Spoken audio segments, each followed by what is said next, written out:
My name is Pi-Qui. I bring you CTV News. This time we're going to show you the BP oil spill disaster and the movies people made on the internet. What's more natural than a forest or a single tree? And is any one part of nature more natural than another? Oil is natural. Living things like plankton and trees die and, over time, become petroleum. Much the same way that a gosling grows into a goose. But is a goose in the water any more natural than oil in the water? Something to think about from your friends at BP.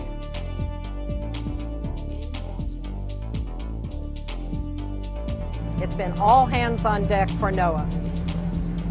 We had the National Weather Service providing weather forecasts. We had our oil war room stood up in Seattle providing information about where the oil was likely to go.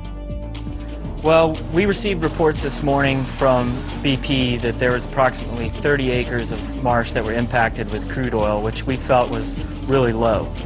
So we wanted to go out and see for ourselves and get an idea of how much is really out there. We flew out of Venice, down the Mississippi River, towards South Pass. Once we left South Pass, we went west along the shoreline where we saw crude oil had washed up on the beach. We saw crews cleaning the oil off of the beach. Then we made our way east of South Pass where the shoreline's a little bit different. It's more marshland and cuts into smaller bays.